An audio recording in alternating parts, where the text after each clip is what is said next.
Hello दोस्तों, सना ठाकुर।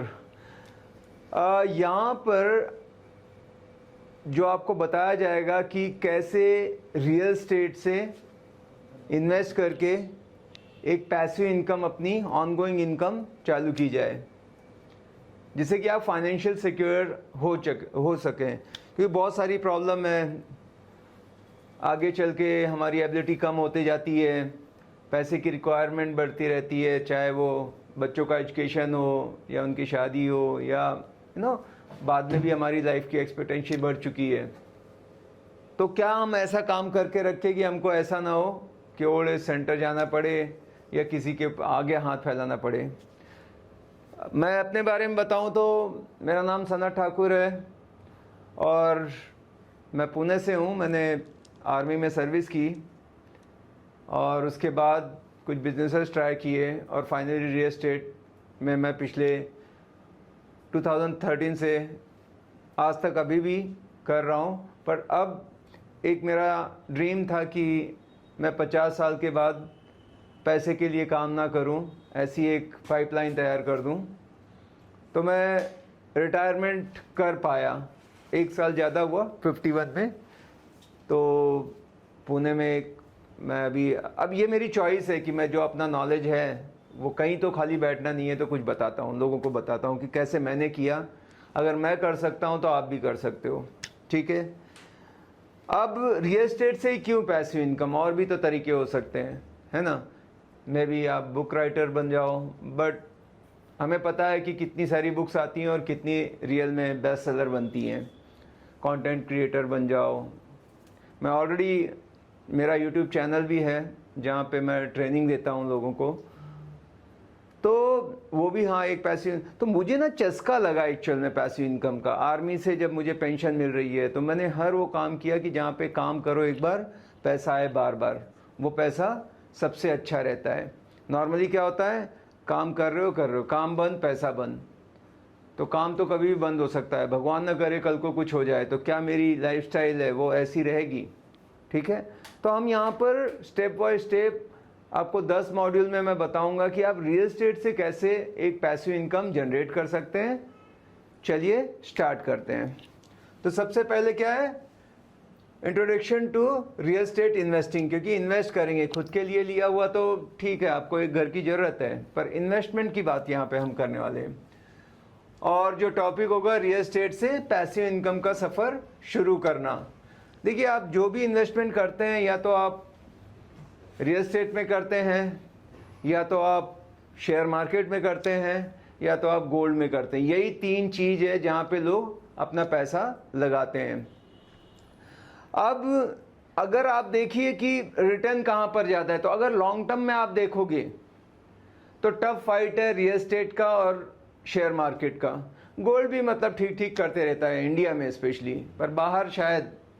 तो अगर आप देखोगे, दुनिया आपको घर के ऊपर लोन दे देती है करोड़ों का। सबसे इजीएस्ट लोन जो मिलता है वो होता है हाउसिंग लोन। अब मुझे बताओ कि अगर शेयर मार्केट ज़्यादा सेफ होता तो क्यों नहीं कोई ऐसी बैंक है जो शेयर मार्केट के लिए दे दे लोन। कोई देता है क्या? नहीं देता है। गोल्ड खरीदने के लिए लोन नहीं, पर हाउसिंग पे ही इतना। इसका मतलब सबसे सेफ और सिक्योर जो इन्वेस्टमेंट है वो रियल एस्टेट का। कोई चीज़ है आपके हाथ में, हवा में पैसे नहीं है। एक क्लिक पे पता लगा बढ़ गए, एक पे कम हो गए। क्योंकि मैंने खुद 3 बार शेयर मार्केट में ट्राई किया है, आजमाया है किस्मत को। मुझे भी ऐसा लगता था ज़िंदगी भर कब तक काम करेंगे। और मैंने रॉबर्ट टी कियोसाकी की बुक पढ़ी थी, रिच डैड पुअर डैड, और उसमें बताया था कि गरीब लोग जो हैं पैसों के लिए काम करते हैं और अमीर लोगों के लिए पैसा काम करता है। तो वो क्वाड्रेंट बताता है, 4 क्वाड्रेंट बताए थे, employee, self employee, businessman, investor. उसने बताया था कि एम्प्लॉय, सेल्फ एम्प्लॉय दुनिया में लगभग 80% हैं, और जो बिजनेसमैन, इन्वेस्टर हैं वो 20% है। लेकिन जो बिजनेसमैन, इन्वेस्टर हैं, वो जो 20% है, उनके पास वर्ल्ड का 80% वेल्थ है। और जहाँ पर 80% लोग हैं, जहाँ पे लोग जॉब कर रहे हैं, सेल्फ एम्प्लॉय में मतलब जैसे प्रोफेशनल आ जाते हैं, डॉक्टर्स, लॉयर्स, चार्टर्ड अकाउंटेंट, इनके पास 80% लोग हैं और 20% पैसा है। हमको बात बहुत समझ में आ गई, हमने सोचा कि हम भी करेंगे।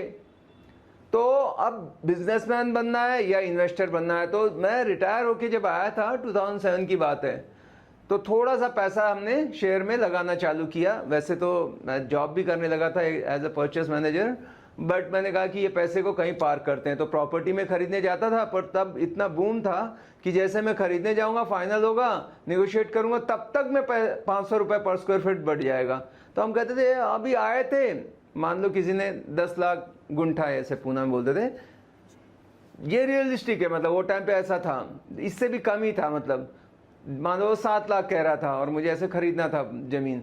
तो जब मैं बोलता था नहीं 5 में दे दो, फाइनल 6 में दे दो, चलो, ऐसे करके 1-2 महीना मैं थोड़ा सा खींचता था, तब तक मैं वो 7 का 8 हो जाता था, इतने फास्ट पैसे बढ़ रहे। फिर मैं बोलता रहने दो, तो ऐसे करके ज़मीन हाथ से निकल गई। और फिर हमको लगा शेयर मार्केट ठीक है, तो जहाँ हम थे, जिस कंपनी में परचेज का काम करते थे, बगल में एक और ऑफिस था, मेरा एक दोस्त था, वो म्यूचुअल फंड, शेयर, इंश्योरेंस, दुनिया भर की चीज़ें करता था, मुझे ज़्यादा अंदाज़ा नहीं था। तो उसने कहा कि सनत, ये जानते हैं कि फौजी हैं, रिटायर होके इनको लमसम अच्छा अमाउंट मिलता है, तो उसने आया। जब आपके पास पैसे होते हैं ना, ऐसी सलाह देने वाले बहुत मिल जाते हैं। मैं मतलब थोड़ा थोड़ा स्टोरी ऐड करके पॉइंट भी आपको कवर करता रहूँगा। तो उसने बताया लगाओ, थोड़ा शुरू में फ़ायदा हुआ, लेकिन फाइनली ऐसा हुआ कि मेरा पूरा पैसा डूब गया, मतलब अच्छा खासा लॉस कर लिया मैंने। पोर्टफोलियो मैनेज करती थी ऐसी कंपनी में, उसने डीमैट अकाउंट खोल दिया, सब बर्बाद हो गए। मतलब उसके बाद ऐसा हालत हुआ कि हम आपको क्या बताएं, अब जाने दो, वो स्टोरी बहुत दुख भरी है। उसके बाद फिर एक बार हम सोचे कि पढ़ लिख के करेंगे, लोग इतना करते हैं शेयर मार्केट की बात, तो वापस से आए, ट्रेनिंग लिया, फिर चालू किया, अगेन लॉस हुए मुझे। तो ऐसे 2 बार लॉस हुए, तो मैंने कहा अब वो नहीं है मेरे लिए। पर प्रॉपर्टी में जब मैं बात करता हूँ यही, तो आज मैं जो भी हूँ सब मुझे रियल एस्टेट के पैसे ने बनाया। कोई पैसा तो हमने 2 साल में डबल कर दिया। एक प्रॉपर्टी मुझे याद है, मतलब 50-52 की लिखा पढ़ी करके ऐसे पड़ी थी, और 2 साल में करेक्ट हमने 1 करोड़ की बेच दी। अगर वो रहती तो आज 5 करोड़ की होती। एक लैंड पार्सल था, ऐसे ही फौजी थे ब्रिगेडियर साहब, उन्होंने बोला कि सनत देखो, हमने कहा कि चलो थोड़ा टाइम देना सर, हम ही ले लेते हैं, हमने ले लिया। और ऐसे तो रियल एस्टेट का इन्वेस्टमेंट मुझे जो है, क्योंकि मैं अनुभव की बात कर रहा हूँ, ऐसे नहीं कि बस कोई पढ़ लिया, गूगल कर लिया और आपको बता रहा हूँ। और फिर 13 साल मैं रियल एस्टेट में ही हूँ। जिसने भी प्रॉपर्टी में पैसा डाला, एक भी आदमी को रिग्रेट नहीं कि मैंने गलत डिसीजन ले लिया प्रॉपर्टी लेके। या तो ये स्टेबल रहेगा या तो बढ़ेगा, कभी ऐसा नहीं होगा कि गिर गया प्रॉपर्टी का रेट, कोई ऐसा होता नहीं है। एकदम ही कुछ आपने कुछ फर्जी चीज़ ले ली, गलत चीज़ ले ली, तो अलग बात है। तो वही गलतियां ना करो, इसके लिए ये है। और एक ऐसा अनुभवी आदमी है जो यहीं से पैसे बनाया अपनी, उसने रिटायरमेंट प्लान की, फाइनेंशियल सिक्योरिटी बिल्ड की, बेटी का ब्याह किया, बेटे को अच्छे से पढ़ा के अमेरिका भेजा, तो सब ये पैसे से मैंने कैसे बनाया। जबकि मैं एकदम बहुत ही नॉर्मल परिवार से था, मतलब आर्मी में भी था, तो ऐसे नहीं कि मैं ऑफिसर था, जैसे सिपाही रैंक से भर्ती होते हैं, कोर ऑफ सिग्नल में मैंने किया, तो ऐसा कुछ नहीं था। बट अगर आप सोच रहे हो कि पैसा नहीं है तो कैसे करेंगे, आप ये धीरे धीरे जैसे समझेंगे तो आपको भी आइडिया आ जाएगा। तो ये सफ़र में आप बस हर चीज़ को देखते रहना, जैसे जैसे ये एंड होगा आपके सारे सवालों का आंसर मिल चुका होगा। तो ये थोड़ा इंट्रोडक्शन था, मैंने कहा बता दूं, क्योंकि इसके बाद फटाफट एक के बाद एक हम पॉइंट वाइज, क्योंकि सब कुछ यहाँ पर लिख दिया है, ज़्यादा बोलने के लिए नहीं है, आप उसको कई बार भी देख सकते हैं। स्टार्ट किया जाए तो ये होगा पैसिव इनकम का शुरू। लेसन 1 में आपको मिलेगा व्हाट इज़ पैसिव इनकम, होती क्या है पैसिव इनकम। सबसे पहले समझते हैं पैसिव इनकम होती क्या है। पैसिव इनकम वो इनकम होती है जो आपको एक्टिवली काम किए बिना भी आती है, जहाँ पे आपका फिजिकली आपका ज़रूरत नहीं है, आप नहीं हो, आपका काम तब भी चलता रहे, तो उसको पैसिव इनकम बोलते हैं। एक्टिव मतलब काम करो पैसा आता है, ठीक है।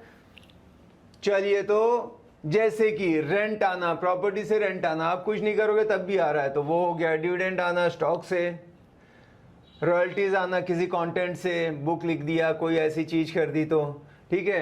एक्टिव इनकम में आपको टाइम देना पड़ता है, we are trading time for money. आप 10 घंटा काम करते हो किसी जगह के और बदले में आप सैलरी मिलते हो, या आप अपना छोटा मोटा काम करते हो, टाइम देते हो, पैसा आता है। एक्टिवली काम बंद पैसा बंद। बट यहाँ पे कैसे है कि मान लो लता मंगेशकर ने गाना गाया मेरे वतन के लोगों, आज भी अगर हम उसका कुछ खरीदेंगे तो कॉपीराइट है, उनका कुछ पैसा उनको जाता है। जैसे किशोर कुमार थे, उनके बेटे अमित कुमार हैं, तो उनको आज भी रॉयल्टी उनके गानों की जाती है। तो रॉयल्टी नेचर, रेजिडुअल नेचर होते हैं, तो वो पैसिव इनकम है। ठीक है, अभी लेकिन पैसिव इनकम एक बार सिस्टम बना दो फिर वो आपके लिए पैसा कमाते रहता है, क्योंकि सिस्टम आपका काम कर रहा है। रियल एस्टेट इसलिए पावरफुल है क्योंकि आप मंथली रेंट के थ्रू स्टडी पैसिव इनकम कमा सकते हो, प्लस प्रॉपर्टी का वैल्यू भी अप्रिशिएट होता है टाइम के साथ। मतलब आपका रेंटल तो चालू हो गया, मान लो मैंने एक प्रॉपर्टी में डाल दिया 1 करोड़, कमर्शियल में डाल दिया 50,000 रेंट आता है, रेजिडेंशियल में थोड़ा सा कम आता है, अराउंड 35,000। डिपेंड करता है आपने कैसी प्रॉपर्टी ली, क्या लिया, थोड़ा सोच विचार के लिया तो ये तो आ ही रहा है आपको, प्लस इसकी वैल्यू भी आपकी बढ़ती जा रही है। तो 2 तरीके से आपको फायदे होते हैं। तो ये हम समझ गए कि पैसिव इनकम क्या होता है। ठीक है, लेसन 2 में अब हम आपको बताएंगे why choose real estate for passive income. ठीक है, इसी को क्यों चुनना है, तो रियल एस्टेट को पैसिव इनकम के लिए बेस्ट ऑप्शन क्यों माना जाता है, फायदे क्या क्या है इसके समझ लेते हैं। रिकरिंग इनकम, हर महीने रेंट आता रहेगा ना, ऑनगोइंग इनकम हम बोल सकते हैं।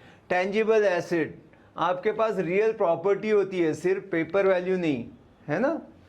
इसके साथ साथ एक आपको और फायदा होता है रियल एस्टेट में कि आपका एक स्टेटस, या लोगों को हमारी एक चाहत होती है मेरा बड़ा घर, मेरी बड़ी गाड़ी, दिखाने की।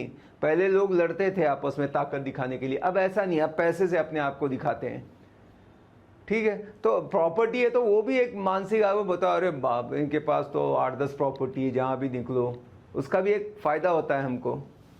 मतलब शेयर मार्केट में पैसा वो दिख के नहीं आता है ना, यहाँ तो पता लगता है कि अरे ये भी खरीदा वो भी खरीदा, बताने को रिश्तेदार नातेदार, थोड़ा सा माहौल भी करने में रहता है।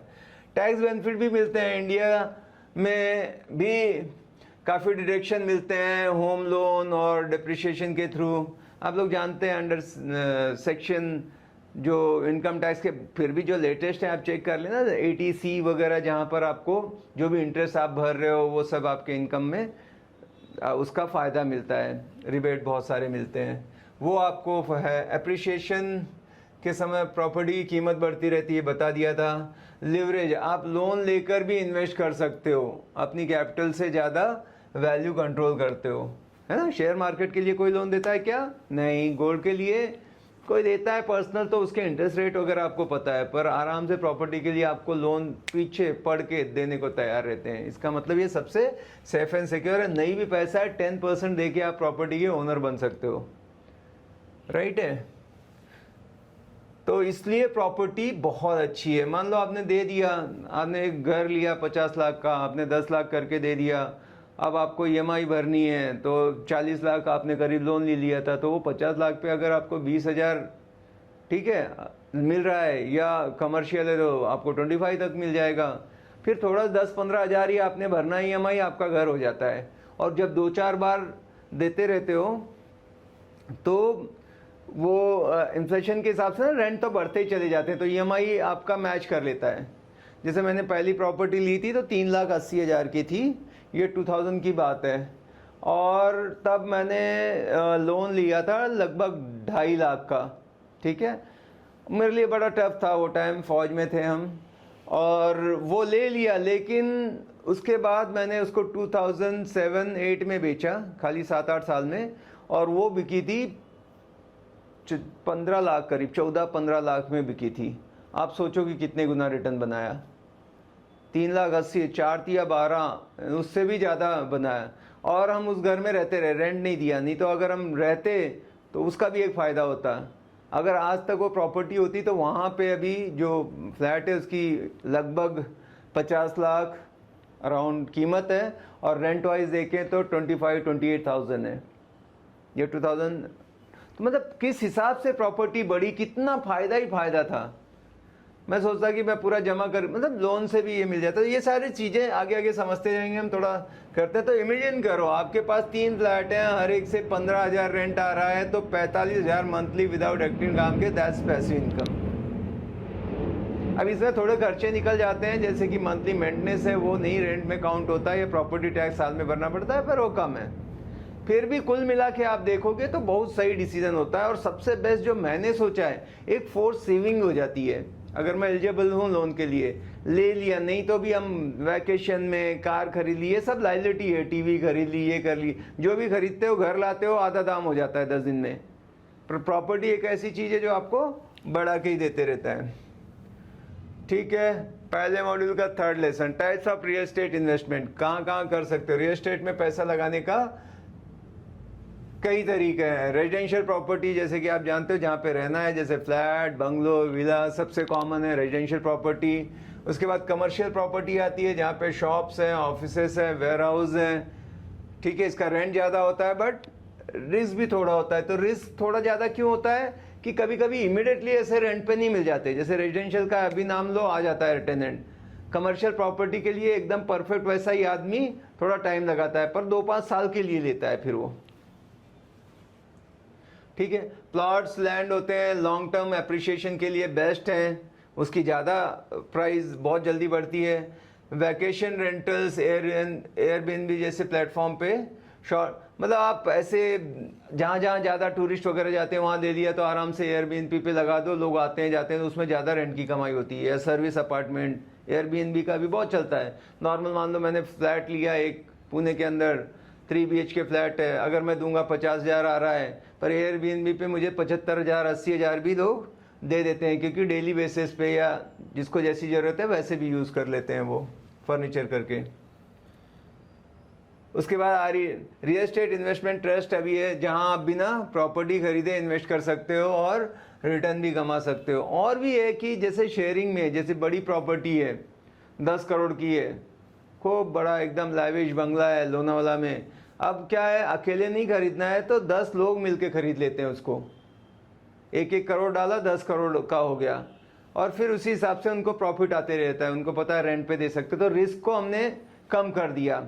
वो भी एक कॉन्सेप्ट अभी बहुत चल रहा है। फॉरेन वगैरह में कोई प्राइवेट जेट वगैरह सोचता है कि मैं कौन सा लेके दिन रात घुमाऊंगा, है ना, तो 10 लोग लेके ले लेते हैं, कंपनी फॉर्म करेंगे, ले लेंगे, और उसके बाद सबका कम हो गया और सबके लिए प्राइवेट जेट है जिसको जब लगता है। या वो बंगले में वो 10 लोग अपने अपने हिसाब से 1-1 महीने भी देखेंगे और 1-2 महीने मेंटेनेंस में चला गया, घूम घाम के रह सकते हैं।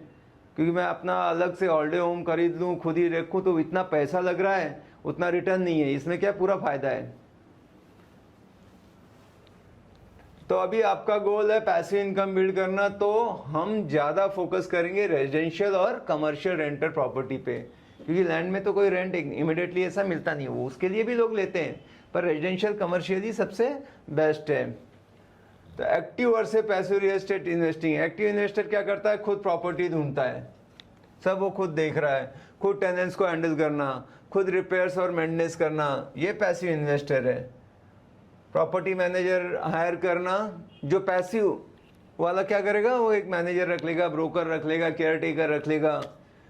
ठीक है, जो रीट्स में इन्वेस्ट करना जिसमें अपना कोई हेडेक नहीं है, सिस्टम बना के मॉनिटर करना डेली काम है, पूरा सिस्टम रेडी है, चाहिए तो सीसी कैमरे का लगा दिया, एक्सेस है, वहाँ पे केयर टेकर देख रहा है, आप यहाँ से देख लेते हो कि सब सही चल रहा है कि नहीं, है ना।